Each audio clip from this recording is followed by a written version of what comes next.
Pada suatu hari, beberapa saat setelah lonceng sekolah berbunyi pada hari itu, di sebuah sekolah dasar, di sana terlihat suasana yang agak berbeda, guys. Para siswa dan siswi berkumpul di halaman sekolah. Namun, bukan untuk upacara atau perlombaan, guys. Melainkan, mereka semua tampak terpesona menyaksikan sekelompok tukang yang sedang bersiap untuk menebang sebuah pohon. Pohon itu adalah pohon mahoni besar yang sudah ada sejak SDNX itu berdiri, guys. Pohon yang cukup besar dan tinggi itu membuatnya menjadi pusat perhatian, guys. Alasan dibalik penebangan pohon ini adalah untuk memasang lantai ubin di seluruh halaman sekolah.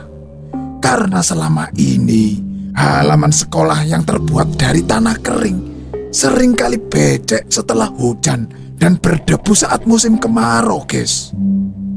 Saat itu, para tukang berusaha menjaga jarak aman dari anak-anak, mengingat bahaya yang bisa terjadi saat pohon itu ditebang, guys.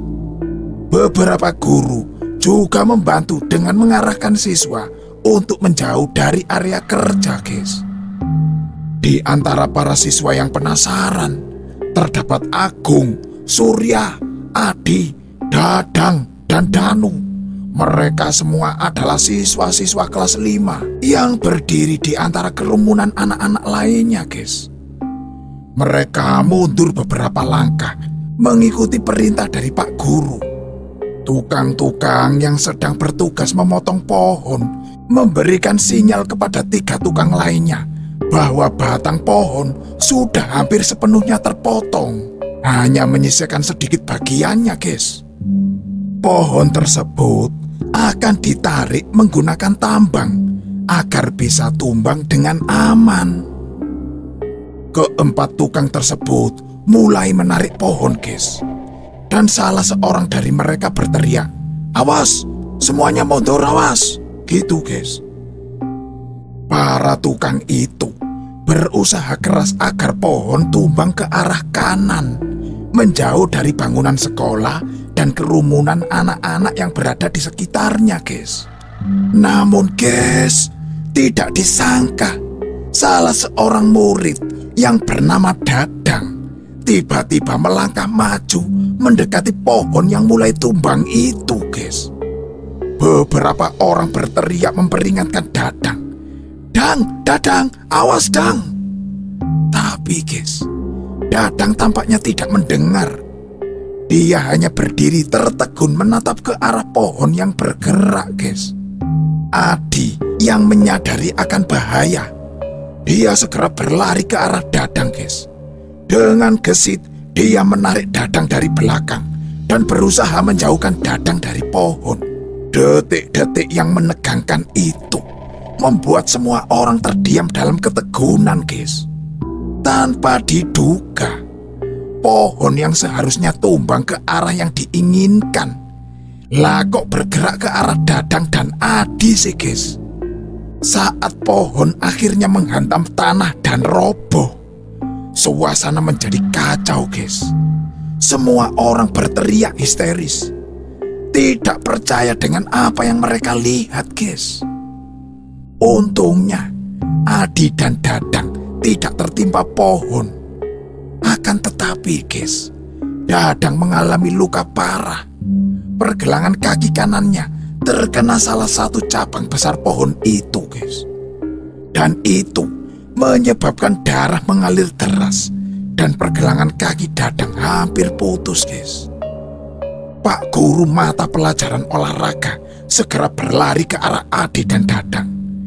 Dengan bantuan 2 tukang, menggotong Dadang ke ruang UKS. Teman-teman Dadang, termasuk Adi, berhamburan menghampirinya, guys. Kalau Adi tadi tidak menarik Dadang, mungkin dia sudah tertimpa pohon itu. Komentar salah satu temannya, guys. Lalu teman lainnya menambahkan, "Kalian lihat tidak? Pohonnya tadi itu loh, jatuhnya lah kok berbelok sih." Bukan ke arah tambang, tapi malah ke arah Dadang. Aneh-aneh. Syukurlah guys, setelah menjalani pengobatan dan perawatan yang panjang, pergelangan kaki Dadang akhirnya bisa diselamatkan.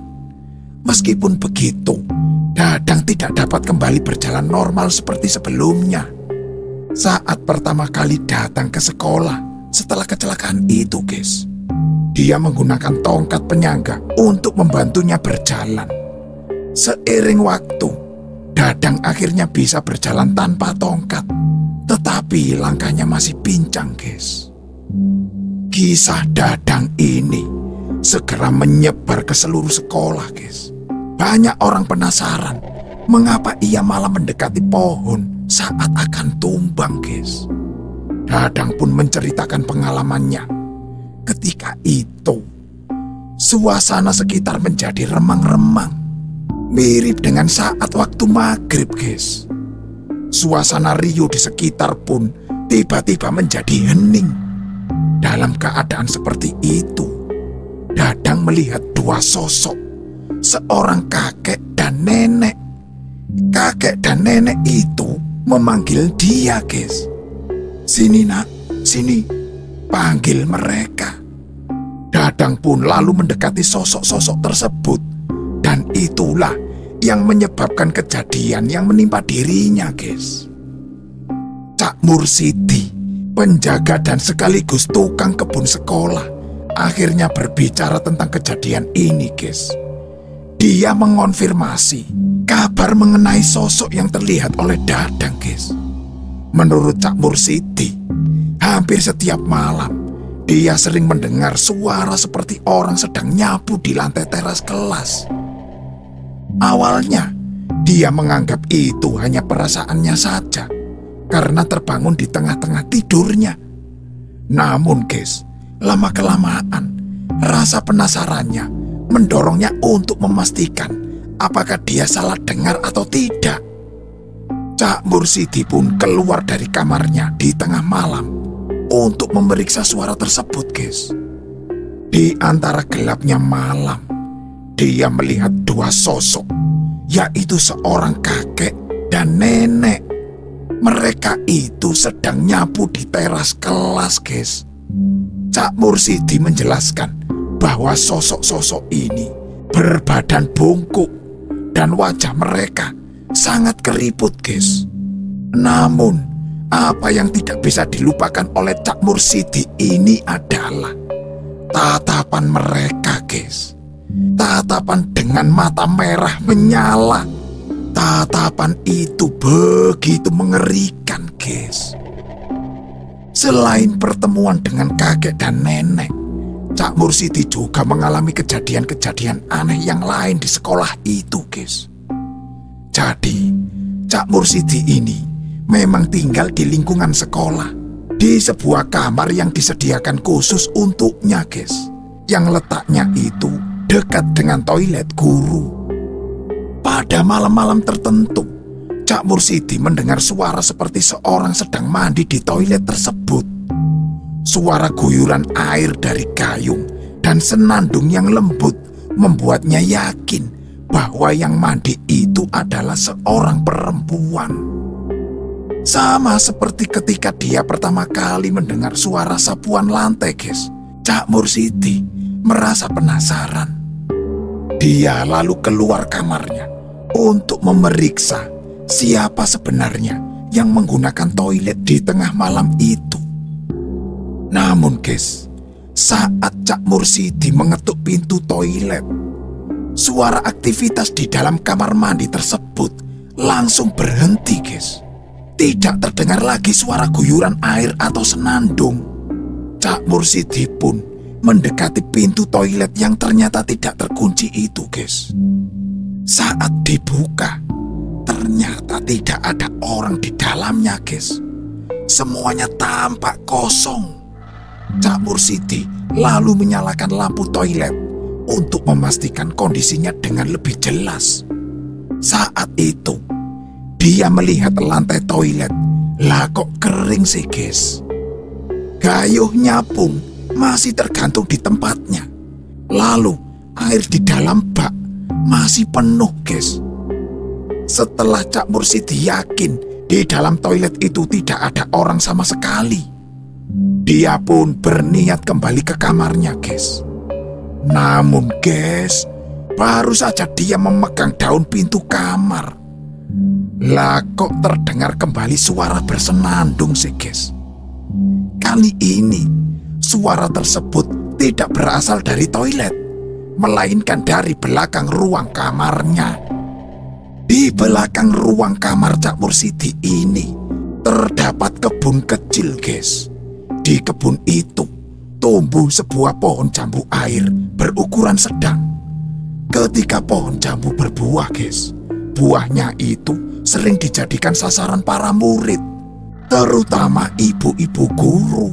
Mereka sering membuat rujak dari buah jambu tersebut. Lah, mendengar suara senandung berasal dari kebun belakang itu, guys, Cak Mursidi memutuskan untuk memeriksanya lebih lanjut. Dia mikir, guys, lebih baik ngecek sekalian daripada penasaran. Dia pun akhirnya berjalan menuju ke kebun itu, guys. Kebun itu tampak gelap karena minim pencahayaan, guys. Cak Mursidi pun celingak-celinguk di kebun itu, guys. Tapi dia tidak melihat siapapun. Namun, guys, suara senandung itu terdengar terus, seolah jauh tapi juga dekat pada saat yang bersamaan, guys. Saat itu, dia hanya bisa melihat bayangan pohon singkong dan jagung. Tapi, guys, tidak ada sosok manusia di situ. Dia pun terus mencari sumber suara itu, guys. Lalu, dia menoleh ke salah satu titik yang belum dia periksa, yaitu ke atas pohon jambu air yang tidak jauh dari tempat dia berdiri. Dengan hati-hati, Cak Mursidi mengangkat kepalanya. Dan saat melihat ke atas batang pohon jambu air itu, guys, dia lah kok melihat sosok seorang perempuan. Dia sedang berdiri di situ, guys. Sosok itu mengenakan gaun putih lusuh. Dan kakinya, guys, tidak tampak, guys. Rambut wanita itu panjang dan tampak berantakan, guys. Wajahnya, guys, wajahnya pucat, guys. Dia menatap tajam ke arah Cak Mursidi. Seketika itu, guys, Cak Mursidi lalu menggigil. Dia ingin lari dari tempat itu. Tapi, guys, lututnya terasa sangat lemas, guys. Cak Mursidi pun tidak bisa berbuat apa-apa, guys. Dia hanya bisa menundukkan wajahnya. Dan lalu dalam hati dia berdoa dan istighfar, guys. Setelah beberapa lama kemudian, dia menarik nafas dalam-dalam sambil memejamkan mata untuk mengumpulkan keberanian, guys. Setelah merasa cukup berani, dia mulai membuka matanya kembali. Tapi sosok itu sudah menghilang dari pandangannya, guys. Cak Mursidi kemudian juga berkisah tentang pengalaman lainnya yang pernah dia alami, guys. Pada suatu malam, sekitar pukul 10:30, Cak Mursidi mendengar suara aneh dari ruang peralatan sekolah. Saat itu, dia sedang bersantai sambil mendengarkan lagu dari pemutar musiknya, guys. Ketika asik menikmati lagu kesukaannya, tiba-tiba, guys, telinganya menangkap bunyi lain. Awalnya, dia mengira suara itu berasal dari lagu yang sedang dia putar. Namun, dia sadar, guys, bahwa lagu kesukaannya itu tidak memiliki alunan angklung. Cak Mursidi pun akhirnya memutuskan untuk mengecilkan volume pemutar musiknya, guys. Ternyata suara angklung itu memang tidak berasal dari musik yang dia dengar, guys, melainkan dari ruang peralatan sekolah. Cak Mursidi pun segera beranjak keluar sambil membawa senter, dan dia langsung menuju ke arah ruang peralatan sekolah itu, guys. Saat dia berjalan menuju ruang peralatan itu, suara angklung masih terdengar, guys. Tapi tidak begitu jelas. Lagu yang dimainkan pun tidak teratur, guys. Seolah-olah ada seseorang yang sedang memainkan angklung secara sembarangan. Sebelum membuka kunci pintu ruangan peralatan, Cak Mursidi menyalakan senternya dan menyorotkan cahaya ke dalam ruangan melalui jendela kaca, guys. Saat sinar menyentuh ruang tersebut, suara angklung itu seketika berhenti, guys. Namun, Cak Mursidi melihat beberapa bilah angklung yang masih bergoyang, guys. Dan itu menandakan bahwa angklung tersebut baru saja dimainkan. Dia pun lalu membuka pintu peralatan dengan tujuan memastikan apakah ada orang di dalam situ, guys. Dengan cahaya senter, Cak Mursidi menyorot berbagai sudut ruangan. Tapi, guys, dia tidak melihat ada orang sama sekali di situ. Dia pun lalu menyalakan lampu ruangan. Namun, tetap tidak ada siapa-siapa di sana, guys. Hanya ruangan kosong dan beberapa barang yang tetap pada tempatnya, guys. Keesokan harinya, Cak Mursidi menceritakan pengalaman malam sebelumnya kepada beberapa guru. Sebagian guru beranggapan bahwa suara angklung itu mungkin berasal dari para penunggu sekolah, guys. Namun, ada juga yang berpendapat bahwa suara itu mungkin dihasilkan oleh tikus yang bergelantung pada angklung itu, sehingga menghasilkan bunyi. Cak Mursidi pun mempertimbangkan pendapat ini, guys. Namun dia mengingat bahwa sejak awal menyoroti ruangan dengan senter, dia tidak melihat seekor tikus pun yang berlarian. Apalagi untuk membunyikan angklung yang terdiri dari beberapa bilah itu, sepertinya diperlukan lebih dari 3 ekor tikus, guys. Pada malam-malam berikutnya, alunan bunyi angklung itu terkadang kembali terdengar, guys.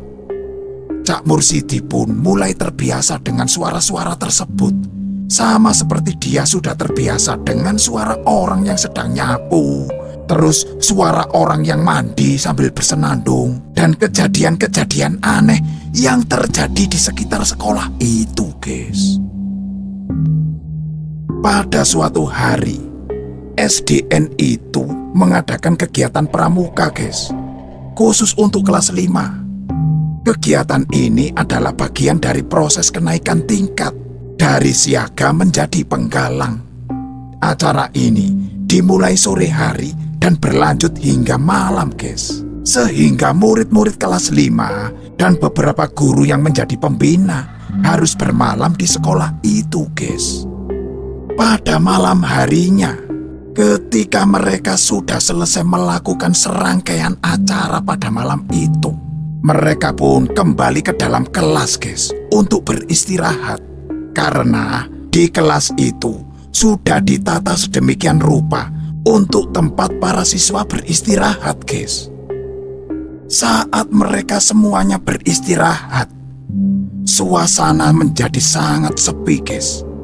Hanya ada beberapa guru saja yang berjaga pada malam itu. Kira-kira pukul 1 dini hari, guys. Suasana yang sebelumnya tenang tiba-tiba pecah oleh teriakan histeris dan tangisan dari salah satu ruangan kelas, guys. Teriakan histeris itu berasal dari ruang kelas yang menjadi tempat istirahat murid perempuan, guys. Beberapa murid perempuan tersebut terlihat berlari keluar dari kelas dengan panik, guys. Suasana di sekitar kelas pun menjadi kacau. Lalu, para guru pun segera berlari menuju ruangan yang gaduh itu, guys. "Anak-anak, ada apa ini? Tenang dulu, anak-anak," teriak salah satu guru pembina. Para murid perempuan pun sambil masih terisak menjawab dengan gemetar, guys. "Itu, Pak, foto Ibu Kartini, Pak. Matanya keluar darah, Pak," ucap mereka, guys. Seperti yang kita ketahui, guys, di setiap ruangan kelas, baik di tingkat SD hingga SMA, dipajang beberapa foto pahlawan nasional, termasuk Ibu Kartini itu, guys. Lalu, para guru pembina pun segera menenangkan murid-murid dengan memberikan mereka air minum. Setelah suasana sedikit mereda, panitia lalu menyalakan lampu kelas untuk memeriksa, guys. Saat itu, tidak ditemukan hal yang aneh pada foto Ibu Kartini, guys. Foto tersebut terlihat sama seperti biasanya, tanpa adanya kejanggalan seperti yang dilaporkan oleh murid-murid yang histeris sebelumnya itu, guys. Usut punya usut, guys. Ternyata pada zaman dahulu, lama sekali sebelum ada sekolah itu, guys, di situ adalah tempat pembantaian yang dilakukan oleh penjajah Belanda terhadap para pejuang Indonesia kala itu, guys. Oleh karena itu, tidak heran, guys, bila di sekitar sekolah itu banyak terjadi kejadian-kejadian mistis, guys.